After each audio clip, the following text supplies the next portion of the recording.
Aloha Nui, Susie Taranto coming to you from New Smyrna Beach, Florida. So I'm on for a rant today.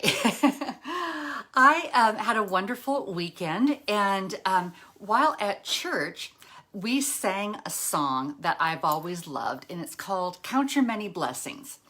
And it goes, count your blessings, name them one by one.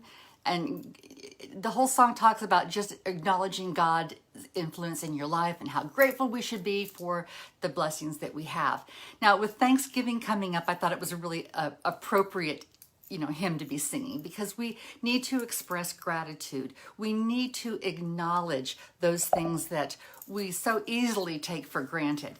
And so I was talking with one of my girlfriends the other day, and we were discussing the little blessings that we take for granted. The fact that we have clean water to drink. Oh, I can't even tell you how many times I, not even thinking, go to the faucet and turn the water on and just guzzle the water and drink it right out of the faucet. And, I got to thinking, there are places in this world where clean water is the number one, lack of clean water is the number one cause of death. And, wow, what a simple thing to be grateful for, right? And I have a roof over my head, and I have food to put in my stomach, and all these different things. And then we were also talking about other fun things. Oh, I'm grateful that I know how to knit. Knitting has always been such a fun pastime for me, and I enjoy doing that. I'm glad that I know how to sew, and I'm glad that I know how to paint, and I made a career out of it and everything. But as we were talking about all these different blessings that we had, all of a sudden it became abundantly clear to me that it's not enough just to be thankful for the blessings that we have. We need to use those blessings to make the world a better place. The whole point, I think, of being here on this earth is to improve and succeed by lifting and rising others in the process. And when we are given blessings, I feel like, for me, it's my obligation to turn around and share those blessings with others. Now, I don't think that you have to be grateful for your house and open up your doors and take in every single homeless person that's out there. We can't solve all of the world's problems, but we can make one person's life breathe easier because we lived. So I was talking to Rob about this morning, and he was talking about how, as a husband and a father, how grateful he was that he's able to provide a roof overhead and food on the table, and has a car to drive to work, and gets to work with me, of course, right, Rob? That's the main thing. And so as we were talking about it, how has he shown that gratitude back? Well, I was just stunned, because he told me things that I had no idea. First of all, I know that he is a scout. He's active in scouting with his boys, and they are forever doing service projects. They're helping out with Habitat for Humanity. They're working at the local food bank, offering service hours there to help people out. And so he is turning the blessings of having a roof over his head and having food on the table to helping others have those same things. Now, I know that come this time of year, we're all looking for ways to be thankful and to, as we celebrate Thanksgiving here in the United States, and to give back. And there's a real push for that right now. The interesting thing is, I don't know if you realize this, but at this time of year, it's like all the charities are overrun with volunteers.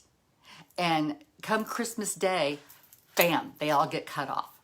And they no longer have staff to, run the food banks and to run the different thrift stores and to do things like that. And so I was thinking, wouldn't it be amazing if we could somehow find within our hearts a time and a place that we could commit to, whether it be once a week, once a month, once a quarter, to donate an hour or two of our time to making the world a better place. So based on my website, I have about 10,000 of you that follow me.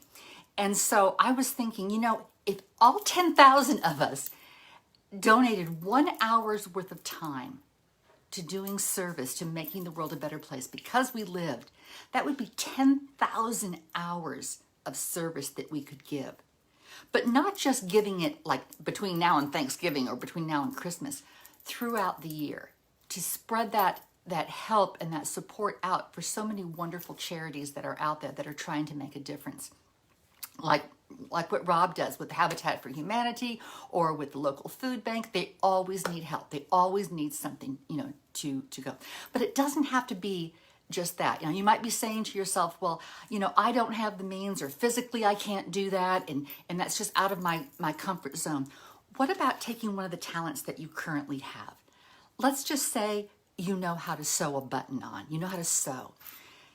Consider volunteering with your church youth group or with an after-school program and offer to teach kids how to sew a button on. Do you know that I even have grandchildren out there that will throw a pair of shorts away because they don't know how to sew a button on the top and the button's fallen off. So we need to teach basic skills to our young people in the next generation. They are lost arts, lost skills.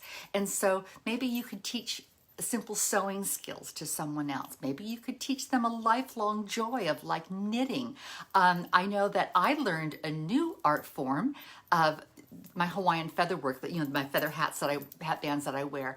And I'm looking for someone who wants to learn how to do that, will come over to my house and I can sit and show them how to do this wonderful skill because it brings me hours of joy. Another thing that I have always loved to do that didn't take much time at all, I would volunteer at the local elementary schools and at the libraries to read aloud. There are a lot of children that do not have the opportunity to have a parent sit and read with them.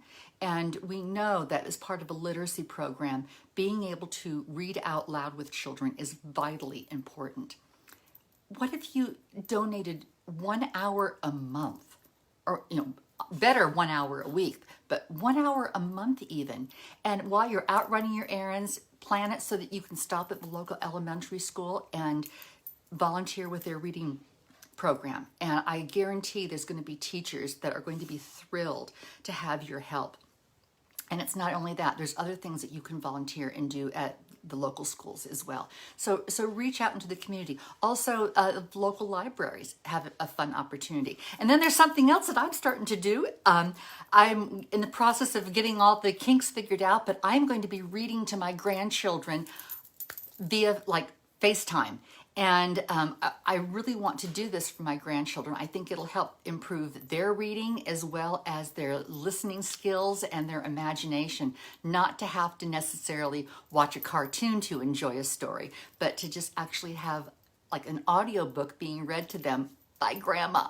And so I'm excited about doing that too. But it is my hope and my prayer and my wish that you won't just acknowledge and be thankful for the things that you have, but that you will reach out into the community and into the world and make the world a better place. Someone asked me why I do so much volunteer work and so many things like that. It's because I get such a rise out of doing it.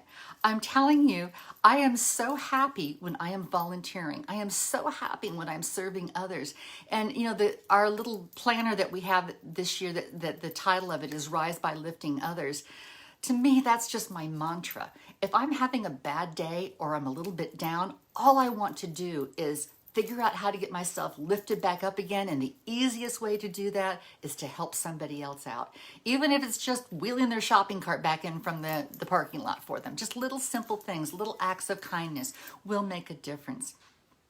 I love doing that. And I hope that I can get that contagious feeling that I feel like I have to cross over to you all too. And that you will reach out of your comfort zone this year and you will make a difference in your own life, in your community, and in the world in the process. It is with heartfelt gratitude that I say to you, thank you so much for following my work. Because of you, I am able to have this platform to share my love and my message. Because of you, my work has the legs that it does, and I can get this message out.